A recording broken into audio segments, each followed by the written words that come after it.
Assalamualaikum warahmatullahi wabarakatuh. Salam sejahtera bagi kita semua. Welcome back to my channel. Kembali lagi dengan saya Yura. Nah, kali ini saya akan membahas soal-soal teknis pedagogi dan ini materinya adalah karakteristik peserta didik ya teman-teman. Jadi bagi kalian yang belum subscribe channel ini, silahkan di subscribe dahulu agar tidak ketinggalan pembahasan soal yang berkaitan dengan tes P3K. Pak Ardi melakukan proses pembelajaran dengan peserta didik yang berasal dari Jawa, Sunda, Madura, dan Bali. Maka dalam melakukan interaksi dengan peserta didik di kelas tersebut, perlu menggunakan bahasa yang dapat dimengerti oleh semua peserta didiknya. Kemudian ketika memberikan contoh-contoh untuk memperjelas tema yang sedang dibahasnya, juga contoh yang dapat dimengerti dan dipahami oleh semuanya.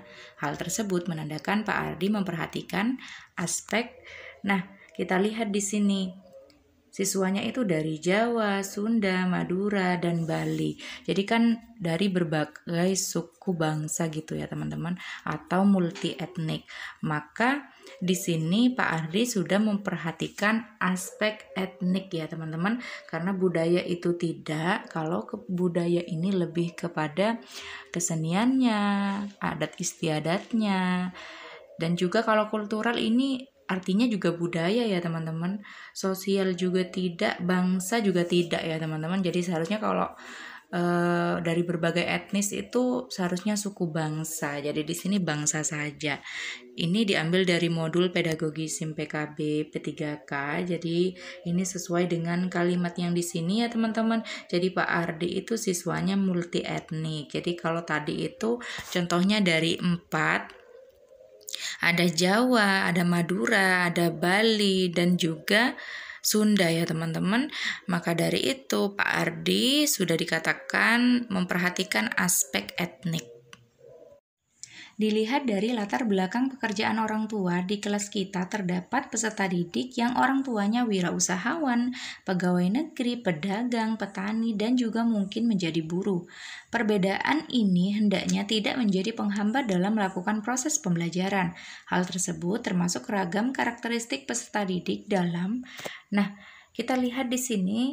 Kata kuncinya di sini ya teman-teman, jadi orang tuanya ada yang wirausahawan, pegawai negeri, pedagang, petani, dan juga buruh seperti itu.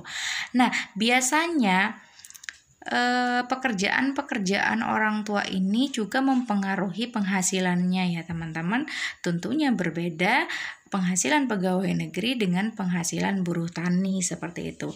Nah, kalau itu berkenaan dengan pekerjaan dan juga pendapatan yang diperoleh, maka itu masuk kepada status sosial ekonomi ya teman-teman.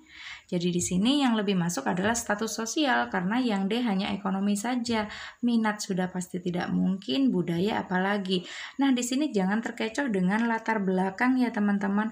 Karena ada kata latar belakang, maka kalian akan memilih opsi D. Padahal di situ tidak masuk kepada ragam karakteristik peserta didik, jadi masuknya kepada yang status sosial seperti itu. Nah, ini dia ada di poin ke C. Jadi bisa dilihat di modul pedagogi P3K SIM PKB masing-masing. Jadi di karakteristik peserta didik di situ ada poin status sosial ya teman-teman. Jadi di situ tidak hanya berdasarkan pekerjaan orang tua yang wirausahawan, pegawai negeri, pedagang, petani, dan juga buruh, namun juga dilihat dari sisi jabatan orang tuanya. Ada yang presiden, menteri, gubernur, bupati, camat, kepala desa, kepala kantor, atau kepala perusahaan, atau ketua RT. Juga berasal dari keluarga ekonomi mampu, misalnya ada yang menengah ke atas, menengah ke bawah, seperti itu. Semua itu masuk kepada yang status sosial ya teman-teman. Jadi kalau yang D itu ekonomi saja. Jadi di situ opsi yang paling benar adalah opsi yang C. Shirley adalah siswa yang gemar dengan mata pelajaran matematika.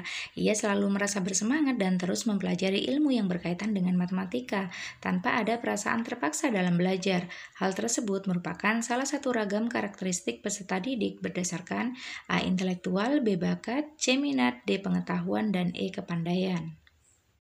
Nah, di sini kata kuncinya adalah gemar, lalu ia merasa bersemangat dan ingin terus mempelajari ilmu matematika tanpa rasa terpaksa. Nah, di situ tidak mungkin masuk kepada intelektual karena di situ tidak dijelaskan bahwa Shirley itu pintar matematika, cerdas maupun jenius mengenai hal-hal yang berkenaan dengan matematika, maka itu tidak termasuk kepada intelektualitas.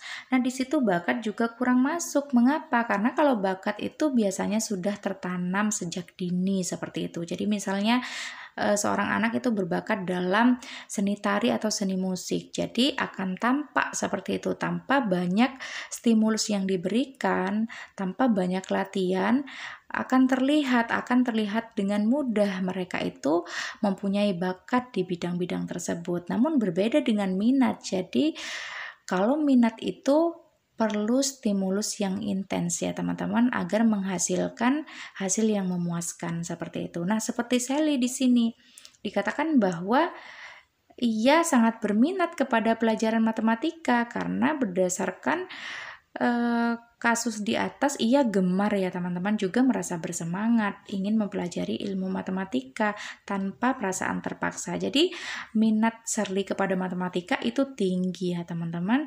Jadi di situ masuk kepada yang minat. Nah, pengetahuan dan kepandaian ini bukan termasuk kepada ragam karakteristik peserta didik. Nah, ini diambil dari modul pedagogi ya teman-teman. Jadi di sini contoh yang matematika tadi, lalu contoh lainnya berkenaan dengan minat itu adalah yang ini ya teman-teman. Jika peserta didik yang memiliki minat pada seni musik, maka peserta didik tersebut akan memperhatikan ketika terdengar bunyi musik, bahkan gemar mendatangi konser-konser musik. Peserta didik merasa lebih mudah dan bersemangat dalam belajar jika diiringi dengan alunan musik. Nah, ini berarti peserta didiknya mempunyai minat yang tinggi terhadap seni musik. Seperti itu ya teman-teman, semoga sudah bisa membedakan antara bakat dan minat. Guru seni budaya meminta siswa mempraktekkan memainkan alat musik tradisional dari daerahnya masing-masing, mengingat siswa di kelas berasal dari daerah yang berbeda-beda. Ada yang memainkan gamelan, ada yang memainkan gendang dan tifa. Maka guru seni budaya tersebut telah memperhatikan ragam karakteristik peserta didik dalam hal A. Kultural, B. Etnik, C. Sosial ekonomi, D. Bangsa, E. Daerah setempat. Nah, di sini kalau etnik tadi masuk kepada etnik Jawa, Bali, lalu juga etnik Madura tadi ya teman-teman di soal yang pertama tadi. Namun di sini kata kuncinya adalah di alat musik. Jadi berkenaan dengan kesenian ya teman-teman. Jadi kalau berkenaan dengan kesenian itu lebih masuk ke yang budaya atau kultural. Sosial ekonomi sudah tidak mungkin, bangsa juga bukan merupakan ragam karakteristik peserta didik dan juga daerah setempat ya teman-teman. Jadi kalian jangan terkecoh seperti ini. Jadi ada kalimat bahwa siswa tersebut disuruh untuk memainkan alat musik sesuai dengan daerahnya masing-masing, maka kalian akan memilih yang D, padahal di situ lebih masuk kepada yang kultural. Seperti itu ya teman-teman. Nah, di sini kita lihat kalau berkenaan dengan kesenian, kepercayaan, norma, kebiasaan, dan adat istiadat itu lebih masuk kepada yang kultural ya teman-teman. Jadi poin yang C di ragam karakteristik peserta didik. Nah, tadi di situ alat musiknya ya teman-teman. Jadi memainkan alat musik. Jadi tidak hanya alat musiknya, juga memainkan alat musik. Berarti siswa itu berkenaan dengan seni, kesenian seperti itu. Jadi masuk kepada yang kultural. Minat belajar merupakan faktor penting dalam proses pembelajaran dan perlu untuk selalu ditingkatkan. Implikasinya dalam proses pembelajaran, terutama menghadapi tantangan abad ke-21, pendidik dapat menerapkan berbagai model pembelajaran berikut kecuali. Nah, di sini bukan nama model pembelajarannya ya teman-teman. Jadi penerapan model pembelajaran yang seperti apa, seperti itu, karena opsinya itu bukan mengenai model-model pembelajaran. Nah, yang menyenangkan ini masuk akal karena kan kebanyakan sekarang sudah menggunakan game based learning ya teman-teman. Jadi pembelajaran berbasis game, jadi itu menyenangkan, siswa juga tidak akan bosan seperti itu. Menantang dan inovatif itu betul ya teman-teman. Jadi kalau siswa merasa tertantang dan itu kreatif, maka siswa juga akan meningkat partisipasinya ya teman-teman, karena mereka merasa senang, jadi belajar sambil bermain seperti itu. Nah, penyampaian tujuan dan manfaat mempelajari suatu tema dan mata pelajaran itu juga sangat penting untuk diketahui siswa sehingga mereka akan serius untuk mengikutinya ya teman-teman. Jadi penggunaan berbagai macam media juga sangat penting selain metode ya teman-teman. Jadi di situ bisa membantu penyampaian pesan ya teman-teman kepada peserta didik seperti itu yang berkenaan dengan materi. Nah, di sini tidak perlu kita sampaikan fungsi media pembelajaran tersebut ya teman-teman. Jadi cukup penggunaannya saja. Jadi di situ secara tidak langsung akan tampak hasilnya tanpa kita memberitahukan atau menyampaikan fungsi media pembelajaran yang digunakan.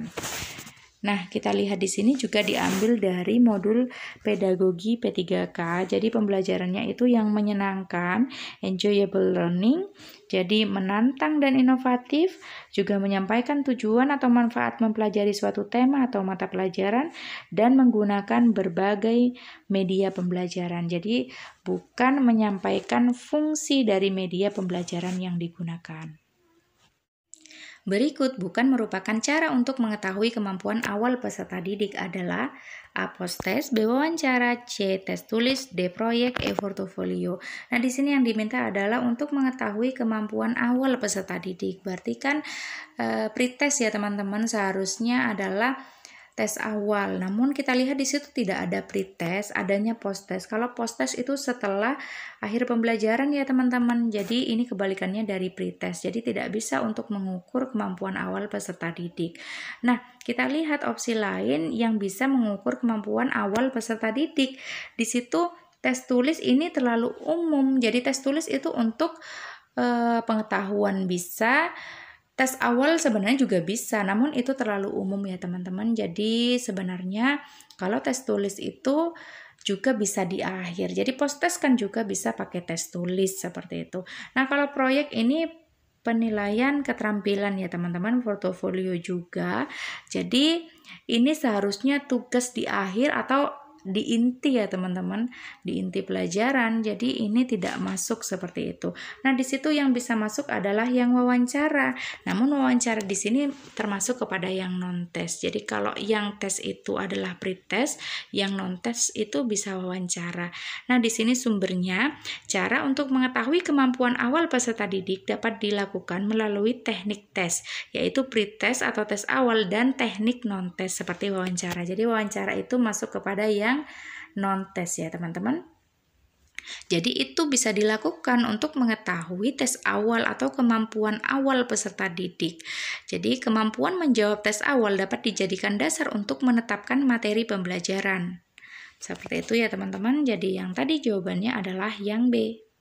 Ketika melakukan tes awal dengan memberikan soal yang membahas golongan darah dan fungsi darah, sudah dapat dijawab dengan baik, namun peserta didik belum mampu menjawab soal-soal yang berkaitan dengan komponen-komponen darah, proses peredaran darah, dan penyakit yang mempengaruhi peredaran darah. Atas dasar data ini, maka apa yang seharusnya tidak dilakukan Pak Ardi dalam melakukan pembelajaran? A. Difokuskan pada komponen-komponen darah, proses peredaran darah, dan penyakit yang mempengaruhi peredaran darah. B. Mengenai golongan darah dan fungsi darah tidak perlu dibahas detail lagi. C. Membahas proses peredaran darah secara detail. D. Memberikan contoh yang banyak mengenai penyakit yang mempengaruhi peredaran darah. E. Membahas mengenai fungsi darah dengan lengkap dan jelas. Nah, kita bahas satu persatu ya teman-teman. Yang diminta adalah yang tidak perlu dilakukan atau yang tidak seharusnya dilakukan oleh Pak Ardi berdasarkan hasil tes awal di atas. Jadi yang A difokuskan pada komponen-komponen darah, proses peredaran darah, dan penyakit yang mempengaruhi peredaran darah. Nah, ini betul ya teman-teman, karena di situ peserta didiknya belum mampu menjawab soal-soal yang berkenaan dengan 3 itu dengan baik seperti itu. Maka memang harus fokus di materi-materi itu. Nah, kalau yang B, mengenai golongan darah dan fungsi darah tidak perlu dibahas detail lagi. Nah, ini juga betul ya teman-teman, karena berdasarkan tes awal sudah dapat dijawab dengan baik ya teman-teman mengenai golongan darah dan fungsi darah. Nah, opsi yang C membahas proses peredaran darah secara detail. Nah, proses peredaran darah itu juga siswanya belum mampu menjawab, maka memang masuk akal kalau harus dibahas secara detail. Jadi opsi yang C juga benar. Harus dilakukan oleh Pak Ardi. Yang tidak seharusnya dilakukan itu apa sih antara opsi D dan E? Jadi kalau yang D memberikan contoh yang banyak mengenai penyakit yang mempengaruhi peredaran darah. Nah, penyakit yang mempengaruhi peredaran darah berdasarkan tes awal yang dilakukan oleh guru kepada siswa, peserta didiknya belum mampu menjawab soal-soal yang berkenaan mengenai penyakit yang mempengaruhi peredaran darah. Maka masuk akal jika guru harus memberikan contoh yang banyak mengenai materi tersebut. Nah, yang salah itu adalah, atau yang seharusnya tidak dilakukan adalah yang E. Jadi, tidak perlu membahas mengenai fungsi darah secara lengkap dan jelas karena di situ berdasarkan tes awal sudah dapat dijawab dengan baik oleh siswa ya teman-teman berkenaan dengan fungsi darah. Jadi itu adalah hal yang tidak seharusnya dilakukan oleh Pak Ardi. Nah, ini dia sumbernya ya teman-teman, juga sebenarnya ada di modul P3K SIM PKB. Jadi di situ berdasarkan tes awal, maka berkenaan dengan fungsi darah dan juga golongan darah itu sudah tidak perlu dibahas detail lagi karena hasilnya sudah dapat dijawab dengan baik oleh siswa ya teman-teman. Bu Eva mengajak peserta didiknya untuk melakukan observasi atau mengunjungi ke tempat-tempat seperti museum dan tempat-tempat peninggalan sejarah.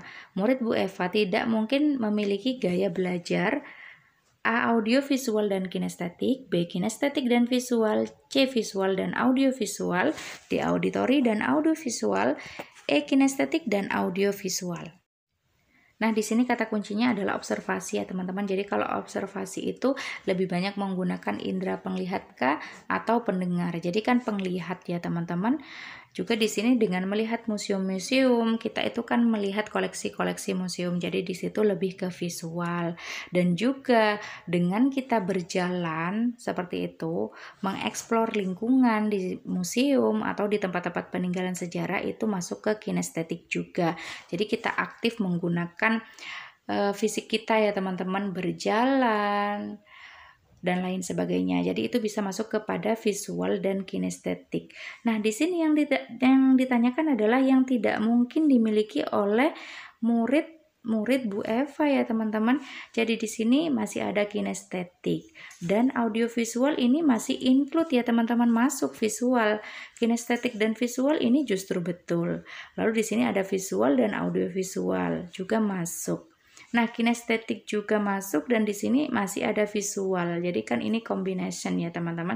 Jadi kombinasi antara auditori dan visual. Jadi masih ada visualnya. Yang paling tidak masuk itu adalah yang D ya teman-teman. Jadi di situ ada auditori. Seperti itu. Jadi di sini berdasarkan alasan-alasan tadi yang tidak mungkin dimiliki oleh siswa Bu Eva itu adalah yang D, itu adalah yang paling mungkin daripada kelimanya, seperti itu. Nah, kalau yang di atas ini adalah yang bergaya belajar visual ya teman-teman. Jadi bisa mengunjungi museum, tempat-tempat peninggalan sejarah. Kalau yang di bawah ini masuk kepada yang kinestetik. Jadi mengajak peserta didik untuk belajar mengeksplorasi lingkungan. Jadi kan tadi sebenarnya bisa masuk ke keduanya ya teman-teman.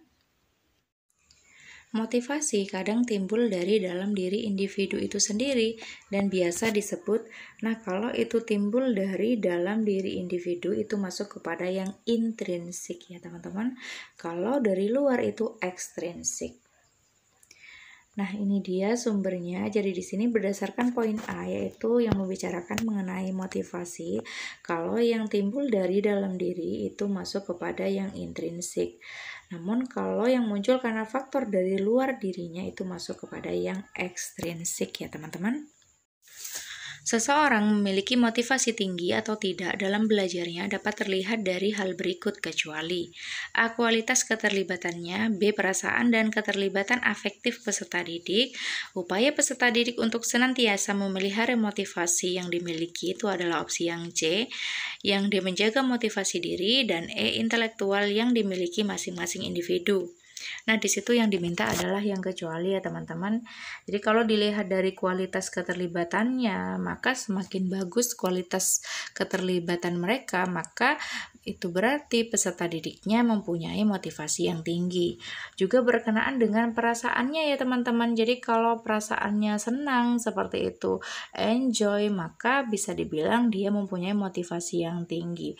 Juga keterlibatan afektif di sini sikap dari peserta didik. Kalau sikapnya bagus, aktif seperti itu ya teman-teman. Jadi juga tidak pasif, lalu juga terlibat seperti itu, maka bisa dikatakan bahwa seseorang tersebut mempunyai motivasi yang tinggi. Nah, upaya peserta didik untuk senantiasa memelihara motivasi yang dimiliki juga masuk ya teman-teman, karena kalau mereka berusaha untuk mempertahankan motivasi tersebut, itu berarti mereka mempunyai motivasi yang tinggi. Nah, sama dengan memelihara di sini, ini adalah sama dengan menjaga ya teman-teman. Jadi menjaga di sini sama dengan memelihara. Yang tidak termasuk adalah yang intelektual, karena intelektual ini tidak berkenaan dengan motivasi ya teman-teman. Jadi intelektual itu mengenai kecerdasan anak ya teman-teman, atau yang dimiliki oleh masing-masing individu. Nah, di sini diambil dari modul pedagogi P3K SIM PKB. Jadi di situ keempatnya masuk tadi kualitas keterlibatan, perasaan dan keterlibatan afektif peserta didik, upaya untuk memelihara atau menjaga. Jadi itu di poin yang sama, yaitu poin yang ketiga ya teman-teman. Pendidik dalam melakukan proses pembelajaran perlu membawa suasana emosi yang senang atau gembira dan tidak memberi rasa takut pada peserta didik. Untuk itu bisa dilakukan dengan model pembelajaran berikut kecuali A. Monopoli pembelajaran, B. Ular tangga pembelajaran, C. Kartu kuartet pembelajaran, D. Pembelajaran sambung cerita, dan E. Pembelajaran jigsaw. Nah, di situ kata kuncinya adalah membawa suasana emosi senang dan gembira, juga tidak memberikan rasa takut. Nah, di sini kemungkinan adalah masuk kepada game based learning ya teman-teman. Jadi pembelajaran berbasis game, karena kalau game itu atau permainan itu akan membawa perasaan senang kepada siswa, juga tidak memberi rasa takut. Nah, di sini monopoli termasuk game ya teman-teman, ular tangga juga, kartu kuartet juga, sambung cerita juga bisa permainan ya teman-teman masuk, karena ini mungkin di pembelajaran bahasa Indonesia seperti itu. Namun kalau yang jigsaw di sini bukan sejenis permainan ya teman-teman. Jadi jawabannya adalah yang E, karena diminta adalah yang kecuali. Nah, saya jelaskan mengenai jigsaw nanti ya teman-teman di belakang. Di sini dikatakan berdasarkan modul P3K Pedagogi SIM PKB, untuk itu bisa dilakukan dengan model pembelajaran yang menyenangkan. Jadi enjoy learning. Belajar melalui permainan, misalnya melalui bermain monopoli, ular tangga, kartu kuartet, dan media sejenisnya. Jadi di sini akan membawa perasaan gembira kepada peserta didik dan tidak memberikan rasa takut ya teman-teman. Nah, kalau jigsaw itu ada tim ahli ya teman-teman, lalu juga ada kelompok awal. Jadi langkah-langkahnya adalah peserta didik dikelompokkan menjadi 4 anggota tim misalnya. Nah, setiap anggota dalam tim diberi bagian materi yang ditugaskan seperti itu. Jadi ada tim ahli nantinya. Anggota dari tim yang berbeda telah mempelajari bagian atau subbagian yang sama, bertemu dalam kelompok baru atau kelompok ahli untuk mendiskusikan subbab mereka. Nah, setelah kelompok ahli itu saling berdiskusi, lalu setelah selesai mereka akan kembali kepada kelompok mereka masing-masing seperti itu, membawa materi yang mereka bawa sebelumnya yang sudah didiskusikan. Nah, Diskusi sebagai tim ahli, setiap anggota kembali kelompok asal dan bergantian mengajar teman satu tim. Jadi tim awal, kelompok asal seperti itu, tentang subbab yang mereka kuasai dan anggota lainnya mendengarkannya. Seperti itu bergantian teman-teman. Nah, tiap tim ahli mempresentasikan hasil diskusi. Lalu di situ guru bisa memberi evaluasi dan pada akhirnya adalah penutup. Jadi bukan berdasarkan permainan ya teman-teman. Jadi antara tim ahli dan juga tim awal. Jadi kelompok awal dan kelompok ahli seperti itu ya teman-teman. Nah, soal berikutnya, berikut merupakan contoh dari perkembangan motorik halus anak kecuali yang A menggambar dan menulis, B memotong dan menyusun puzzle, C menulis dan memasukkan balok sesuai bentuknya, D menyusun puzzle dan menggambar, E melambaikan tangan dan mengangguk. Nah, kalau yang motorik halus itu hanya gerak berdasarkan otot ya teman-teman. Namun kalau yang kasar itu, motorik kasar itu lebih ke koordinasi bagian tubuh seperti itu. Nah, kalau menggambar dan menulis ini masuk kepada yang gerakan otot. Begitu pula dengan memotong dan menyusun puzzle, menulis dan memasukkan balok sesuai bentuknya, menyusun puzzle dan menggambar, kecuali yang ini ya teman-teman. Jadi kalau melambaikan tangan dan mengangguk ini sudah ke koordinasi anggota tubuh ya teman-teman, bukan kepada gerakan otot seperti itu. Nah, di sini lebih lengkapnya. Jadi kalau perkembangan motorik halus merupakan perkembangan gerak yang meliputi otot kecil dengan koordinasi mata dan tangan. Contohnya seperti menggambar, menulis, memotong, menyusun puzzle atau memasukkan balok sesuai bentuknya.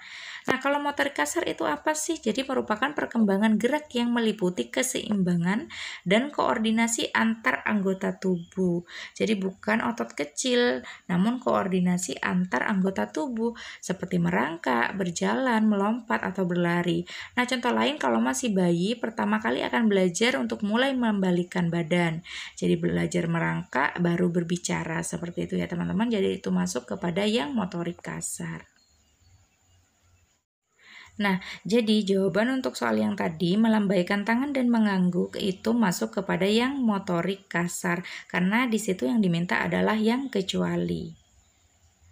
Nah, sampai di sini semoga bermanfaat, semoga lulus P3K. Jangan lupa di like, komen, dan juga subscribe. Wassalamualaikum warahmatullahi wabarakatuh.